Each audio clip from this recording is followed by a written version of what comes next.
এই শোনো না গো, আমাদের পুতুল ডায়েরি চ্যানেলটি সাবস্ক্রাইব করে পাশে থাকা বেল আইকনটি বাজিয়ে দিও প্লিজ। আর গল্পটি ভালো লাগলে অবশ্যই লাইক কমেন্ট করে শেয়ার করে দিও। ধন্যবাদ।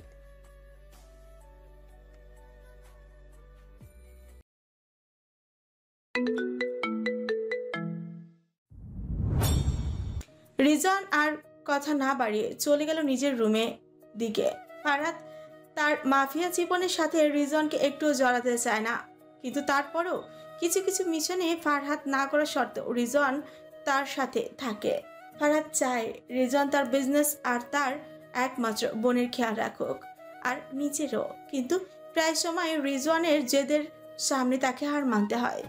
ঠকঠক শব্দে আসিলের ঘুম ভেঙে যায়। কাঁথার মধ্য থেকে মুখ বার করে কয়েকটা শুকনো ঠোক গেলের ওপর পাশের সিঙ্গেল বেডের দিকে তাকালো। আশা হাত পা ছড়িয়ে মরার মতো ঘুমাচ্ছে। আসিল প্রথমে দরজা খোলার কথা চিন্তা করলো, পরক্ষণে এক গাদা ভয় ছড়িয়ে পড়ল। যদি ভূত বা জিন হয় তাহলে তো কেল্লা ফতে।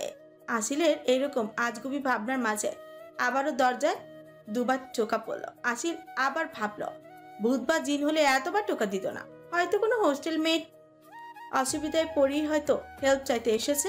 আসিল আর সময় নষ্ট না করে দৌড়ে গিয়ে দরজা খোলে, কিন্তু কেউ তো নেই। আসিল দরজার বাইরে মুখ বের করে ডান দিকে বাম দিকে তাকালো, তাও কাউকে দেখতে পেল না। কাউকে দেখতে না পেয়ে দরজা বন্ধ করার সময় আসিলের চোখে পড়ে দরজার বাইরে মেঝের দিকে কালো গোলাপের বুকে। দেখে আসিলের ভেতরটা থপ করে উঠল। কাপা কাপা হাতে বুকেটি হাতে নিয়ে দরজা বন্ধ করে দিল। আয়শা এখনো নিশ্চিতে ঘুমিয়ে আছে। বুকেটি খুঁটিয়ে দেখার সময় আসিলের চোখে পড়ে একটি সবুজ রঙের কার্ড, যেটি খুব যত্ন সহকারে বুকেটির মাঝে আটকে রাখা। আসিল এক টানে কার্ডটি হাতে নেয়। কাপা কাপা হাতে কার্ডটি খুলে পড়তে শুরু করে। মাই অ্যাঞ্জেল, তুমি কি জানো একটা হিংস্রতায় ভরা অনুভূতিহীন কালো মন তোমার শুভ্রতায় পরিপূর্ণ মনের উপর আসক্ত হয়ে পড়ছে। শরীরের সমস্ত লোম সজাগ হয়ে গেছে। আসিলের ভারী নিঃশ্বাসের শব্দ ছড়িয়ে পড়ছে সম্পূর্ণ রুম জুড়ে। রাতের ঘুম হারাম হয়ে গেছে আসিলের। প্রশ্নের ঘূর্ণিঝড় এতক্ষণে শুরু হয়ে গেছে আসিলের ভেতরে। কে আর কেন? রাত প্রায় 1:15। 5 নাম্বার সিগারেট শেষ করে আর একটা হাতে নিল রেজওয়ান, কিন্তু সিগারেটটা বের করে কিছুক্ষণ তাকিয়ে থেকে ছুঁড়ে মারল বাহিরে। 2 হাত দিয়ে নিজের মুখ কচলে পকেট থেকে সেন্টার ফ্রেশ বের করে মুখে পুরে নিল। কাউকে ভালোবাসার পরেও তাকে ভালোবাসে কথাটি বলতে না পারার যে কি কষ্ট, সেটি হাড়ে হাড়ে টের পাচ্ছে রেজওয়ান। ছাদ থেকে নেমে নিজের রুমে প্রবেশ করার আগে তার চোখ পড়ল ফারিয়ার রুমের দিকে। দরজা খোলা, রুমের লাইট অন। রেজওয়ান ফ্রিকোজকে এগিয়ে গেল সিঁড়ির দিকে। হঠাৎ রান্নাঘরে চোখ পড়তেই তা আটকিয়ে গেল তার চিরচেনা রমণীর উপর। বিশাল ফ্রিজের হলদেটে আলো ফারিয়ার মুখে এসে পড়েছে। ঠোঁট উল্টে মিশন চকলেটে নেমে পড়েছে ফ্রিজের মধ্যে। টনিডো বইয়ে দিয়েও চকলেটের চও খুঁজে পায়নি ফারিয়া। রেজওয়ান ফারিয়ার পেছনে দাঁড়িয়ে গলা কেসে উঠল। ফারিয়া চমকে উঠে পেছনের দিকেই তাকালো। ফারিয়া তাকাতেই রেজওয়ান তার ডান হাতটা বাড়িয়ে দিল তার দিকে। ফারিয়া ফ্রিকোজকে রেজওয়ানের হাতের দিকে তাকাতেই চকলেটের একটা বড় বার দেখে মনটা খুশিতে নেচে উঠল, কিন্তু সেটা অপ্রকাশ্য রেখেই ভারী মুখে রেজওয়ানের দিকে তাকিয়ে বলল, কি এটা? যেটা তুমি খুঁজছিলে এতক্ষণ। আপনি কি করে জানলেন আমি এটাই খুঁজছিলাম? রেজওয়ান হালকা হেসে ঝুঁকে গেল ফারিয়ার কানের দিকে। রেজওয়ানের এইরকম আচরণে ফারিয়া ফ্রিজ হয়ে যায়। ফিসফিস শব্দে রেজওয়ান বলে ওঠে, মাঝে মধ্যে কিছু না বলা কথা বুঝে নিতে হয়, বুঝলে পিচ্ছি? ফারিয়া অবাক দৃষ্টিতে তাকিয়ে আছে রেজওয়ানের দিকে। এই কথার মাধ্যমে রেজওয়ান তাকে কি বোঝাতে চাইছে? ফারিয়ার হাতে চকলেট ধরিয়ে রেজওয়ান শীষ বাজতে বাজতে চলে গেল নিজের রুমের দিকে। ফারহাত দাঁড়িয়েছে তার বিশাল ব্যালকনির কাছের রেলিং ধরে, হাতে তার ওয়াইনের গ্লাস। প্রায় আধা ঘন্টা হতে চললো সেই গ্লাসটি নিয়ে দাঁড়িয়ে আছে, কিন্তু এক চুমুকও দেয়নি এখনো। সে বারবার গ্লাসটি মুখের সামনে এনে আবার সরিয়ে নিচ্ছে। বারবার চোখের সামনে ভেসে উঠেছে আসিলের মায়াবী ফর্সা মুখমণ্ডল, বড় বড় চোখ, গোলাপি ঠোঁট। ভাবনার মাঝে ফারহাত নিজের চোখ খেঁচে বন্ধ করে মাথা ঝাঁকালো। বেশ কয়েকবার জোরে জোরে নিঃশ্বাস নেয়। এই যেন আলাদা এক নেশা যা পৃথিবীর সমস্ত নেশাকে হার মানায়। পুনরায় চোখ খুলল। গ্লাসে ওয়াইনটুকু পাশে থাকা লম্বা ক্র্যাকটাস গাছের উপর ঢালতে ঢালতে বিড়বিড় করে বলতে লাগলো, অ্যাঞ্জেল, কি জাদু করেছো তুমি আমার উপর? আমার এই অবাধ্য মন যে শুধুমাত্র তোমাকেই চাই। আমাকে পাগল বানিয়ে দাও তুমি বারবার। ছুতে চাই আমি তোমাকে, মেতে উঠতে চাই ভালোবাসার খেলায়, ডুব দিতে চাই তোমাতে। তুমি যে খুব ভয়ঙ্করী নারী। আমায় মনহীন মাতাল করার মতো তোমার মারাত্মক ক্ষমতা আছে। চাই আমি তোমাকে অ্যাঞ্জেল, যে কোনো মূল্যে। সূর্যমামা লুকিয়ে আকাশ চাচু তার রং বদলাচ্ছে ধীরে ধীরে। ঠান্ডা হাওয়া পরিবেশকে আরো শীতল করে তুলেছে। শুকনো পাতা খসখসে পড়ছে গাছ থেকে আর ছড়িয়ে পড়ছে পথের উপর। এইরকম মনোরম পরিবেশের মধ্যেও শুকনো মুখ আর উদাসীন মনোভাব নিয়ে আশিল বসে আছে নার্সিংহোমের মধ্যে সেট করা স্টিলের বেঞ্চের ওপর। চোখে তার মেঝের দিকে, মনের মধ্যে হাজার প্রশ্ন নিয়ে। কাল রাতে ঘুমাতে পারেনি আশিল। ভোরের দিকে চোখ লেগে আসলেও সে ঘুমায়নি। মাথার হাজার চিন্তা, মনের মধ্যে অশান্তি নিয়ে কি আদৌ নিশ্চিন্তার ঘুম ঘুমানো সম্ভব? তার প্রশ্নের উত্তর সে এই নার্সিং হোম থেকে একটু হলেও পাবে, কারণ তার প্রশ্নের উৎস এই জায়গায়। প্রথম সেই অজানা চিরকুটের উৎস ও এই জায়গা থেকেই শুরু। এইরকম নানান কথা ভেবে কলেজ শেষে আয়শাকে বিদায় জানিয়ে কোনো এক কাজের বাহানা দিয়েই এখানে আসা। কিছুক্ষণ আগে আশিল নার্সিং হোমের রিসিপশনের কাছে গিয়ে দেখে এক লেডি কর্মচারী খুব মন দিয়ে কম্পিউটারে কোনো কাজ করছে। আশিলকে দেখা মাত্র উঠে দাঁড়িয়ে মিষ্টি করে হেসে বলল, hello ma'am, how can I help you? আশিলও পরিবর্তে মিষ্টি হেসে বলল, Hi, actually, I want to know something. Yes ma'am, বলুন আপনি কি জানতে চান? আমি প্রায় 1 সপ্তাহ আগে এখানে ভর্তি হয়েছিলাম, আর যে বা যারা আমাকে এখানে নিয়ে এসেছিল তাদের ডিটেলস চাই আমার, and it's really very urgent. আশিলের কথা শোনার পর মেয়েটি কিছুক্ষণ চুপ করে রইল। তারপর আবার আশিলের দিকে তাকিয়ে বলল, I am sorry ma'am, but I can not do that. Nursing হোমের কোনো ধরনের ইনফরমেশান আমি এইভাবে আপনাকে দিতে পারি না, এটা আমার রুলসের বাইরে। কিন্তু আমার ইনফরমেশনটা ভীষণ দরকার, প্লিজ একটু বোঝার চেষ্টা করেন। আশিল খুব আকুতির সাথে বলল। মেয়েটি তার কথাতে অনড়। সরি ম্যাম, আমার কিছু করার নেই। আমি এরকম কিছু করলে আমার চাকরিও চলে যেতে পারে। আর এমনিতেও আপনি যে ডেটের কথা বলছেন সেই ডেটে আমি রিসেপশনেই ছিলাম না, আর যিনি ছিলেন তার গত 5 দিন আগেই অন্য একটা নার্সিংহোমে ট্রান্সফার হয়েছে। I am so sorry ma'am. আশিল এক দীর্ঘ নিঃশ্বাস ফেলে বলল। It's okay. ভাবনার জগৎ থেকে বেরিয়ে আশিল ফস করেই শ্বাস ছাড়ল। জিভ দিয়ে নিজের শুকনো ঠোঁট ভিজিয়ে পাশে রাখা ব্যাগ থেকে কাঁধে নিয়ে উঠে দাঁড়ালো। পরনের শুভ্র রাঙা কাপড়টি টেনে টুনে ঠিক করে নিয়ে পা বাড়ালো বাইরের দিকে। আকাশ চাচু যে ভীষণ গম্ভীর, পৃথিবীকে ধুয়ে একদম চকচকে করে ফেলার ধান্দা এঁটেছে মনে হচ্ছে। আশিল আশেপাশে তাকিয়ে পরিবেশের অবস্থা টের পেয়ে দ্রুত পায়ে হাঁটা শুরু করলো। বেশ কয়েক পা ফেলতেই ঝিরিঝিরি বৃষ্টি শুরু হলো আর বাজ পড়লো আশিলের মাথায়। হোস্টেলে ঠিক টাইমে পৌঁছতে পারবে কিনা সেই চিন্তার বাজ। গেট বন্ধ হয়ে যাওয়ার পর পৌঁছালে আশিলকে অনেক প্রশ্নের মুখোমুখি হতে হবে। দেরি হওয়ার কারণ জিজ্ঞেস করলে কি বলবে? ডিটেকটিভ হয়ে সত্যের খোঁজ করতে গিয়েছিল? আর কোনোভাবেই যদি জেনে যায় তাহলে কত মিথ্যা বলতে হবে। না না, এইসব হওয়ার আগে হোস্টেলে পৌঁছতে হবে। আশিলের ভাবনার মাঝেই এক গাড়ি এসে জোরে আওয়াজে ব্রেক কষল ঠিক আশিলের পায়ের সামনে। ভাবনার এত ভয়ঙ্কর ছেদ পড়াতে আশিল থতমত খেয়ে দুপা পিছিয়ে যায়। এক হাত বুকের উপর চেপে ঘন ঘন নিঃশ্বাস নিতে থাকে আশিল। মনে হচ্ছে আজই সুন্দর দুনিয়া দিয়ে বিদায় নিতে সে। কয়েকবার দোয়া ইউনুসও পড়ে নিজেকে শান্ত করে সামনের দিকে তাকিয়ে দেখলো একটা বড়সড় কালো গাড়ি দাঁড়িয়ে আছে। গাড়িটির দিকে তাকিয়ে মাথায় থপ করে আগুন জ্বলে উঠলো। নাক ফুলিয়ে চোখ ছোট ছোট করে হাতের আস্টিন গুন্ডা স্টাইল নিয়ে উপর দিকে তুলে তেড়ে গেল গাড়িটির দিকে। আবে ও শয়তানের নানা, পুকুরের পচা পানা। মৃত্যুর ফেরেশতার কাজ কি তুই নিজের কাঁধে নিয়েছিস? বড় গাড়ি হাতে পেয়েছিস বলে কি মানুষকে মানুষ বলে মনে হয় না? চোখ কি চড়ক গাছে রেখে বেরিয়েছি বাড়ি থেকে? আমার কিছু হয়ে গেলে কি হতো? এমনিতেও আমার এখনো বিয়েও হয়নি। তোকে তো আমি। এই বলে আসিল গাড়ির ওপর বেধড়ক লাথি দিতে শুরু করে।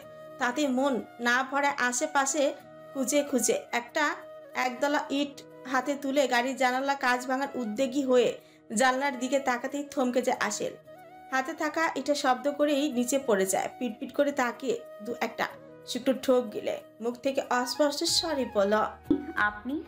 কারণ গাড়িতে বসে থাকা মানুষ স্বয়ং ফারহাদ। চোখের উপর লাগানো কালো রোদ চশমাটার মধ্য দিয়েই সে আসিলের দিকে তাকিয়ে আছে।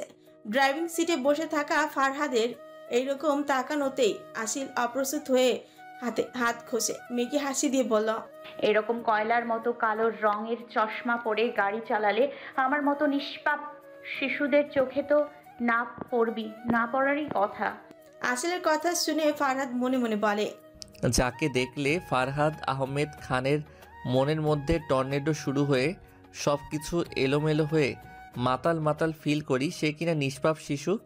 কিন্তু মুখে বলে, মিস আসিল, নিজের ভাঙা টেপ রেকর্ডার বন্ধ করে গাড়িতে উঠে বসো। না, আমি চলে যেতে পারবো। আপনার ভালোর জন্য বলছি, কারণ সন্ধ্যা নেমেছে অনেক আগেই, আর এই বৃষ্টির সময় এখানে অটো পাওয়া যাবে কিনা তার কোনো ঠিক নাই। বাদবাকি তোমার ইচ্ছা। তাদের কথার মাঝে শুরু হলো ঝুম বৃষ্টি। আসিল আশেপাশে তাকিয়ে 7-5 না ভেবেই গাড়িতে উঠে বসল। না হলে সে সত্যি আজ হোস্টেলে পৌঁছতে লেট করবে, আর তার আকাশ পাতাল চিন্তা ভাবনা সত্যি প্রমাণিত হবে। আসিল তার কাঁধের ব্যাগ সামনে নিজের কোলের উপর রাখল। ফারহাদ গাড়ি স্টার্ট করে তার মন ধাঁধানো পুরুষালী আওয়াজে প্রশ্ন করল, তো মিস আসিল, হঠাৎ nursing home, everything is fine? Yeah all ওকে। কিছু কাজে আসছিলাম, যা হয়নি। আপনি বলুন, আপনি এখানে কেন, আর আপনার হাতের অবস্থা এখন কেমন? আমিও কিছু কাজে আসছিলাম, যা হয়েছে। আর এত ভালো নার্স হাতের ব্যান্ডেজ করে দিয়েছে, ঠিক তো হতেই হতো। আসিল ফারহাদের কথায় খিলখিলি হেসে বলল, আমি এখনো সম্পূর্ণ নার্স হইনি, সবে ফার্স্ট ইয়ার। এখনো দেরি আছে। আমি চাই শুধু এই নার্সিং থেকে কোনোভাবে পিছন ছাড়লে বাঁচি। কেন? কারণ আমার রক্তে ফোবিয়া আছে। রক্ত দেখলে আমার মাথা ঘোরে, বমি পায়, গা হাত পা কাঁপে। কিন্তু আমার ভাইয়ের কথা হলো, ভয়কে জয় করতে হবে। যেটাতে আমার বেশি ভয়, ওটা নিয়ে সারাক্ষণ থাকলে নাকি ভয় কেটে যাবে। ফারহাদ আসিলের কথা শুনে কিছুক্ষণ চুপ থাকে। এমন এক মেয়ের উপর সে আসক্ত হলো যার নাকি রক্তে ফোবিয়া। সে ফারহাদের জীবনে আসলে তাকে যে প্রায় রক্তের সম্মুখীন হতে হবে, তখন কি করবে মেয়েটা? ভয় পেয়ে ফারহাদকে ছেড়ে পালিয়ে যাবে না তো? হয়তোবা ফারহাদকেই ভয় পেতে শুরু করলো, হয়তো ভয়ের চোটে ফারহাদকে দূরে ঠেলে দিল। এসব ভেবে ফারহাদ আসিলের দিকে তাকালো। জানলার বাইরে তাকিয়ে স্নিগ্ধ পরিবেশ দেখতে ব্যস্ত তার অ্যাঞ্জেল। আসিলকে দেখে ফারহাদ বরাবরই ভয়ঙ্কর ধরনের খেয়াল আসে, আর আজও তার ব্যতিক্রম নয়। কিন্তু আজ খেয়ালগুলো মাথা চাগড়া দিয়ে উঠেছে। ফারহাদ হঠাৎ ব্রেক কষল। আসিল ফট করে ফারহাদের দিকেই তাকালো। ফারহাদ এগিয়ে আসছে আসিলের দিকে।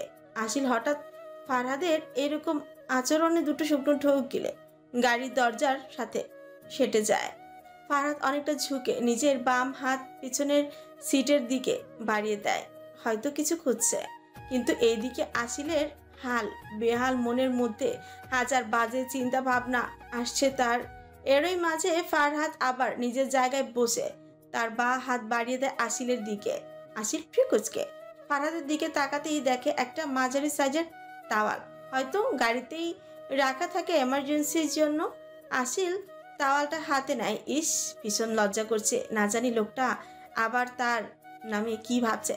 সব কিছুতে একটু বেশি বুঝে কেন সে নিজেকে এখন গালাগালি দিচ্ছে আসিল। আসিল প্রায় অনেকটা বেঁচে গেছে। প্রথমে ফারহাদ তাই লক্ষ্য না করলেও এখন লক্ষ্য করে গাড়িতে এমার্জেন্সি তাওয়ালটা আসিলকেই দিল। আসিল তাওয়ালটা মুখে ছোঁয়াতেই গেলে নাক মুখ কুচকে ফেলে।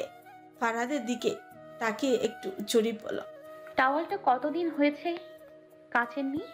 আসিলের এরকম উদ্ভট কথা শুনে ফারহাদ জোর গলায় বলে, হোয়াট? কি আবার? টাওয়ালটার রং দেখেছেন একদম কালো হয়ে গেছে, তাই জিজ্ঞাসা করলাম। ফারাদ দাঁত কটমট করে পড়ল। ডাফার টাওয়েল তার রঙই কালো। আসিল অবাক হয়ে বলল, টাওয়ালের রং সাদা, নীল, হলুদ আরো কত রঙের হয়। ওই সমস্ত রং বাদে কালো রংটাই আপনার পছন্দ হয়েছে?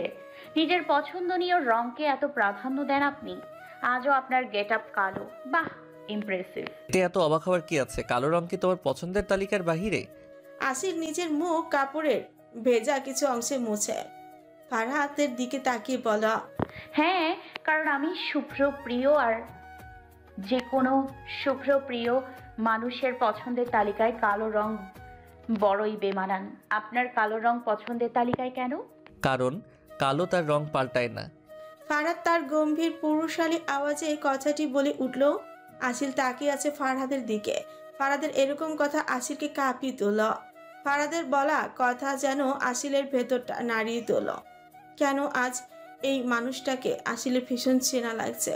কেন মনে হচ্ছে তার সমস্ত প্রশ্নের উত্তর এই লোকটার কাছে পাওয়া যাবে? এইভাবে আমার দিকে তাকিয়ে কি দেখছো মিস আসিল? হ্যাঁ, না না না, কিছু না। তো মিস আসিল, তোমার ভাই আছে? যেন না জেনার ভান করেই বলল, আপনি কি করে জানলেন? আরে একটু আগে তুমি তো বলে এত তাড়াতাড়ি ভুলেও গেলে। ও, মনে পড়েছে। হ্যাঁ, আমার একটা বড় ভাই আছে, আয়ান ফারুক। সে পুলিশ ইন্সপেক্টর। বেশ তো। আচ্ছা, আপনি কি করেন, মানে কি কাজ করেন? আসিলের প্রশ্নে ফারহাদ একটু অবাক হয়। যেখানে দেশের প্রায় সমস্ত মানুষ তার ব্যাপারে জানে, তাকে চেনে, সেখানে এই মেয়ে তাকে দেখে তার সাথে বসে তার সাথে কথা বলে তাকে চিনতে পারেনি। এই বাচ্চা মেয়েটি বারে বারে তাকে অবাক করেই দেয়। ফারহাদ দুষ্টু হেসে আসিলের চোখের দিকে তাকিয়ে বলল, আমি মার্ডার করি। পুলিশের থেকে বাঁচতেই তো আমি পালিয়ে পালিয়ে বেড়াচ্ছি। কিন্তু কপাল দেখো, পুলিশ ইন্সপেক্টরের বোন এখন আমার পাশে বসে। ভাবো দেখি এখন যদি আমি তোমার সাথে কিছু করি তাহলে কেমন হবে? কি কি কি করেন? কি কি কি কি করবেন আপনি? আসিলের রীতিমতো ঘাম ঝরছে শরীর থেকে। সারা শরীর থরথর করে কাঁপছে। দরজার সাথে সেটে শুকনো ঢোক গিলছে বারবার। চোখ ভরে গেছে নোনা পানিতে। পলক ফেললেই হয়তো গড়িয়ে পড়বে। জোরে জোরে নিঃশ্বাস ফেলছে সে। আজ তার মৃত্যু নিশ্চিত। তার অ্যাঞ্জেলের এরকম অবস্থা দেখে ফারহাদ গাড়ি থামালো। একটু জোরে হেসে উঠল সে। পানির বোতল হাতে নিয়ে আসিল হাত ধরে টেনে ধরে ভালো করে বসলো। আসিলের ভয়ের পরিমাণ আরো এক ধাপ বেড়ে গেল। ফারহাদ তা খেয়াল করে হাত ছেড়ে দিল। পানির বোতল আসিলের দিকে এগিয়ে দিয়ে বলল, hey, relax, I am just kidding, don't take it serious. আচ্ছা, আমাকে দেখে কি সত্যি মার্ডারার মনে হয়? আসিল পানি খেয়ে তার পূর্ণ দৃষ্টি ফারহাদের উপরে রাখলো। কালো জিন্সের সাথে কালো ফুল ওভার, চোখে কালো চশমা, আজ চুলগুলো কপালের ওপর পড়ে আছে। মার্ডারার না লাগলেও কোনো হলিউডের অভিনেতার থেকে কম লাগছে না। আসিল এরকম ভাবনা চিন্তার পরেও সে কিছু বলল না, শুধু আস্তে করে বলল, হোস্টেলে পৌঁছতে আর কতক্ষণ লাগবে? আসিলের প্রশ্নে ফারহাদ তার হাতের তর্জনী আঙুল উঠিয়ে বাইরের দিকে ইশারা করে। আসিল ইশারা অনুসরণ করে বাইরে তাকাতেই দেখে তার হোস্টেলের সামনে দাঁড়িয়ে আছে। বৃষ্টিও অনেকটাই কমে এসেছে। আসিল একটা স্বস্তির নিঃশ্বাস ফেলল। কোলে রাখা ব্যাগ শক্ত করে ধরেই বলল, thank you and good bye. আসিলের কথা শেষ হওয়ার আগে ফারহাদ তার তর্জনী আঙুল এদিক ওদিক নাড়িয়ে বলা, আহা মিস আসিল, তুমি আবার ভুল করছো। দেখো তো, আমাদের আবার হবে। এত কনফিডেন্স? আমি ছেলেটাই কনফিডেন্সে ভরপুর। তুমি বুঝবে না, এখনো অনেক ছোট তুমি। কি আমি ছোট? আমার বয়স জানেন? আমার বয়স 18। বাহ, তুমি তো দেখছি অনেক বড়। আসিল কিছু বলার আগেই নিজের হাত ঘড়ির দিকে তাকাতেই চোখ তার কপালে। নেট বন্ধ হতে আর মাত্র 10 মিনিট। আসিল আর 1 সেকেন্ডও দেরি না করে দরজা খোলার চেষ্টা করলো, কিন্তু ব্যর্থ। ফারহাদ এগিয়ে এসে দরজা খুলে দিল। এই বাহানায় আসিলের মাতাল করা শরীরের ঘ্রাণ চিনে নিল সংগোপনে। আসিল আর বেশি কিছু না ভেবে গাড়ি থেকে নেমে আল্লাহ হাফেজ বলেই দৌড় লাগালো হোস্টেলের দিকে। ফারহাদ সিটে গা এলিয়ে ঘোর লাগানো দৃষ্টিতে তাকিয়ে আছে আসিলে যাওয়ার দিকে। এক হাতের বৃদ্ধা আঙুল কপালে স্লাইড করে মনে মনে বলল, আজ আবারও মাতাল অবস্থায় আমাকে ফেলে চলে গেলে। আবারও অস্থিরতা ঘিরে ধরল আমায়। তোমার কাছে আসার অনুমতিও যে আমার নেই। আমি যে দিনে দিনে তোমার নেশায় বুঁদ হয়ে যাচ্ছি। তোমার শরীরের ঘ্রাণ আমাকে পাগল করে দিচ্ছে। তা কি তুমি টের পাচ্ছ অ্যাঞ্জেল? রাতের আকাশে আজ থালার মতো শুভ্র চাঁদ দেখা যাচ্ছে, যার আলো অন্ধকার রজনীকে আলোকিত করে তুলেছে। ফুরফুরে ঠান্ডা হাওয়া পরিবেশকে আরো শীতল করে তুলেছে। সিএনজিতে বসে আছে আসিল আর আয়শা। মনের অবস্থা দুজনেরই আহত। কিছুক্ষণ আগে হসপিটাল থেকে ফোন আসে আসিলের কাছে, জানতে পারে ইন্সপেক্টর আয়ানের পিঠে গুলি লেগেছে। এতটুকু শুনে আসিলের হাত থেকে ফোনটা থপ করে পড়ে যায়। নিঃশব্দে চোখের পানি পরে গড়িয়ে। নিজের প্রাণপ্রিয় ভাই যে আহত, এটা কোনোভাবে মেনে নিতে পারছে না আসিল। মনের মধ্যে ভাইকে হারিয়ে ফেলার ভয় জেকে বসেছে আসিলের ছোট্ট মনে। মা আব্বুর পরে তাকে সবসময় আগলে রেখেছে, শাসন করে জীবনে চলার সঠিক পথ দেখিয়েছে আয়ান। না না, সে কোনোভাবেই তার প্রাণের ভাই থেকে প্রিয় ভাইকে হারিয়ে যেতেই দেবে না। ফুপিয়ে কেঁদে উঠল আসিল। হাত পা ভীষণ কাঁপছে তার। হুট করেই আসিলের এইরূপ অবস্থা দেখে আয়শা ভয় পেয়ে যায়। বিছানার ওপর পড়ে থাকা ফোনটা তুলে কানে দিতে আয়নের আহত হওয়ার কথা শুনে তার অবস্থা আসিলের মতে হয়। মনের মধ্যে তীব্র যন্ত্রণা শুরু হয়, কিন্তু নিজেকে ঠিক রেখে হসপিটালের ঠিকানা জেনে 1 সেকেন্ডও দেরি না করে অনুমতি নিয়ে বেরিয়ে পড়ে হোস্টেল থেকে হসপিটালের উদ্দেশ্যে। হসপিটালের সামনে গাড়ি থামাতে গাড়ির দরজা খুলে ছুট লাগালো আসিল। আসিলে যাওয়ার দিকে তাকে গরম নিঃশ্বাস ফেলে আয়শা। ভাড়া মিটিয়ে হসপিটালের দিকে ছোট ছোট কদম ফেলে ভেতরে প্রবেশ করলো। আয়েশা ম্যাম। চকিয়ে গেল আয়শা। সামনে তাকিয়ে দেখলো একজন পুলিশ অফিসার দাঁড়িয়ে আছে তার সামনে। আয়শা কোনো মতে জবাব দিল, ম্যাম আসিল ম্যাম ওই রুমে আছে, আপনাকেও যেতে বলেছে। আয়শা একটু জড়তার সাথে প্রশ্ন করলো, আয়ান আয়ান আয়ান মানে আপনার আয়ান স্যার কেমন আছে? সেটা নয়, আপনি নিজের চোখে দেখে নিন। মিষ্টি হেসে উত্তর দিল অফিসারটি। আয়শাও আর কোনো প্রশ্ন করল না, কিছুটা সংকোচ বোধ নিয়ে এগিয়ে গেল। আয়শা যত এগোচ্ছে হৃদস্পন্দন বেড়ে যাচ্ছে তত বেশি। শরীরের কাঁপাকাঁপি শুরু হয়ে গেছে এতক্ষণে। দরজার সামনে আসতে আসিল বেরিয়ে আসলো রুম থেকে। চোখ মুখের অবস্থা স্বাভাবিক, তার মানে আয়ানের শরীর ভালো। এই ভেবে একটা স্বস্তি নিঃশ্বাসই ফেল। তারপরে আসিলের দিকে তাকিয়ে আয়শা ফ্রিকুচকে বলল, কোথায় যাচ্ছিস? এতক্ষণ সময় লাগে আসতে? আমার ডক্টরের সাথে কিছু কথা আছে, আমি কিছুক্ষণের মধ্যে আসছি। আর ভাই ভিতরে আছে, যা কথা বল।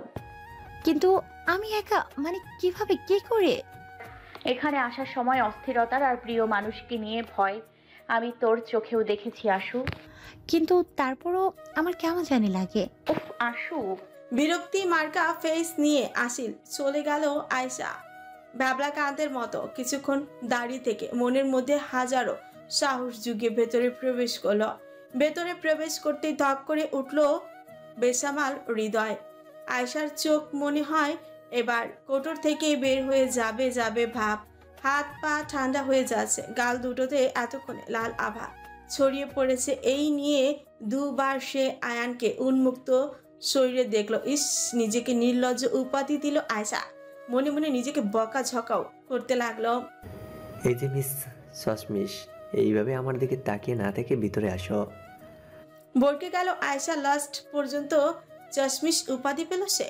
প্রায় কিছুদিন ধরে দূরের লেখা দেখতে বেশ বেগ পেতে হয়েছে তার। ডক্টরকে সব খুলে বলার পর আর কিছু পরীক্ষা নিরীক্ষা করে তাকে চশমা সাজেস্ট করে ডক্টর। একরাশ লজ্জা নিয়ে তর্জনী আঙুল দ্বারা চশমা পেছনে ঠেলে গুটি গুটি পায়ে এগিয়ে গেল আয়নের সামনে। আয়নের হাতের হালকা ইশারা পেয়ে রুমে থাকা সমস্ত পুলিশ কর্মী বেরিয়ে যায় নিঃশব্দে। আয়শার চক্ষুদয় একবার মেঝের দিকে তো একবার দেয়ালের দিকে, আবার কোনো সময় সিলিংয়ের দিকে ঘুরপাক খাচ্ছে। আয়শার বিব্রতকর অবস্থা দেখে আয়ান মুখ টিপে হেসে উঠে দাঁড়িয়ে আয়শার কানের কাছে মুখ নিয়ে ফিসফিসিয়ে বলল, আমার উন্মুক্ত শরীর তুমি প্রথমবার দেখছো না চশমিশ, তাই এত হেজিটেট ফিল করার প্রয়োজন নেই। আয়শার কান গরম হয়ে গেল। ইস, কি বাজে লোক! এইভাবে লজ্জা দেওয়াটা কি খুব দরকারি ছিল? আয়ানের ঝুঁকে পড়ার কারণে আয়শার চোখ গিয়ে ঠেকলো আয়ানের কাঁধ থেকে একটু নিচে, বেশ মোটা ব্যান্ডেজের উপর। সাথে সাথে অবাধ্য নোনা জল খসে পড়ল আয়শা গাল বেয়ে নিচের দিকে। আয়ান সোজা দাঁড়িয়ে আয়শার দিকে তাকালো। হৃৎপিণ্ড থক করে উঠল। আয়শার চোখের পানি ভীষণ পীড়া দিচ্ছে আয়ানকে। গুলির ব্যথা তো এর কাছে তুচ্ছ। আয়ান আয়শার হাত ধরে বেডে বসালো আর সে আয়শার মুখোমুখি টুল টেনে বসলো। আয়শার চশমা এক টানে খুলে দুই গালে হাত রেখে বৃদ্ধাঙ্গুল দ্বারা পানি মুছে দিতে দিতে বলল, এই অশ্রুর নাম কি হাসো? আয়শা ভাবান্তর হলো না, উত্তর দেওয়ার বদলে নিজেই প্রশ্ন করে উঠল। আপনার খুব ব্যথা অনুভব হচ্ছে তাই না? কি হাসলো আয়ান। চশমাটা আবার পুড়িয়ে দিল। আয়শা নাক টেনে দিয়ে বলল, নার্সদের এত সফট হার্ড হলে কি চলে? তুমি তো ডক্টরের সাথে ওটিতে ঢোকার আগে অজ্ঞান হয়ে যাবে দেখছি। একটু আগে বনু এসে কান্না জুড়ে দিল, আর এখন তুমিও। প্রিয় মানুষকে হারিয়ে ফেলার ভয় হয়নি কোনো দিন আপনার? এবার আয়ান চশমা ভেদ করে আয়শার চোখের দিকে তাকিয়ে বলল, এই ভয় আমাকে প্রতিটা মুহূর্ত তাড়া করে বেড়ায়, মনের কথা মনের মধ্যে চেপে রাখতে বাধ্য করে। ভালোবাসেন আমায়? এরকম অপ্রত্যাশিত প্রশ্নে ভরকে গেল আয়ান। আয়শার মনের খবর অনেক দিন আগে থেকেই জানে সে, কিন্তু এইভাবে ডিরেক্ট কোনো দিনই জিজ্ঞেস করেনি আয়শা। এরকমটা নয় যে আয়ান ভালোবাসে না, কিন্তু তার ভয় হয়। একটা পুলিশের জীবনযাত্রা যে খুব কঠিন, আর এই কঠিন জীবনযাত্রায় সে আয়শাকে জড়াতে চায় না। মা বাবা আর বোন, এরপরে আয়শা তার মন দখল করতে সক্ষম হয়েছে।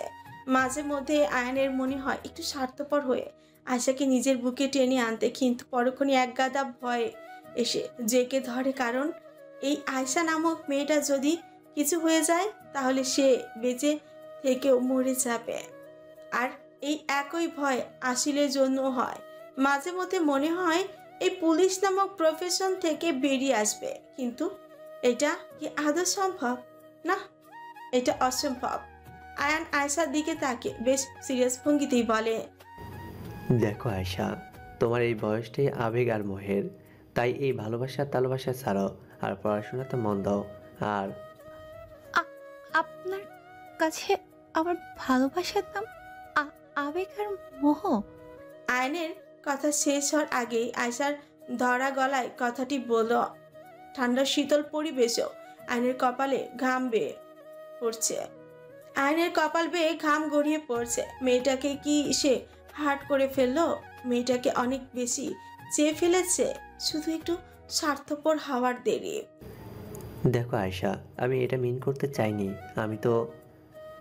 আয়নের কথা শেষ হওয়ার আগে আয়শা বলল, আমার অশ্রুর নাম হলো ভালোবাসার অশ্রু। প্রিয় মানুষকে হারিয়ে ফেলার ভয় এই অশ্রুর মধ্যে। এই অশ্রুর মধ্যে কোনো আবেগ আর মোহের চিহ্ন নেই আয়ান, যা আছে তা শুধুই ভালোবাসা। এই কথাগুলো বলেই উঠে চলে যাওয়ার জন্য পা বাড়াতে আয়ান আয়শার হাত টেনে ধরল। জমে গেল আয়শার পা দুটি। তোলপা শুরু হয়ে গেছে মনের ভেতর। আয়ান এগিয়ে এসে আয়শার সামনে দাঁড়ালো, নিজের চোখ আয়শার চোখে স্থির রেখে নিঃসময় কঞ্চে বলল, আমায় দেখলে খালি পালাই পালাই করো কেন? লজ্জা না ভয়ে? আমার অপেক্ষার অবসান ঘটিয়ে যেদিন ভালোবাসি বলবেন, ভালোবাসার দাবি নিয়ে আমার কাছে আসবেন, সেই দিন আপনার এই প্রশ্নের উত্তরও পেয়ে যাবেন। আয়শা বেরিয়ে এলো রুম থেকে। বুকের উপর হাত রেখে ঘন ঘন নিঃশ্বাস ফেলছে সে। আয়নের মনের অবস্থা সে ভালো করেই জানে। আর এত বছর ভালোবেসে যদি প্রিয় মানুষের চোখের ভাষা নাই বুঝতে পারলো, তাহলে সেটা কি আদৌ ভালোবাসা?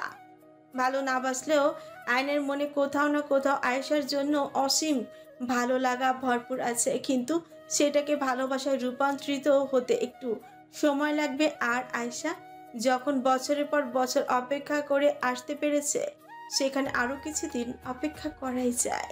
আর ভালোবাসার মানুষের জন্য অপেক্ষা করার মধ্যেও ভালো লাগা লুকিয়ে আছে।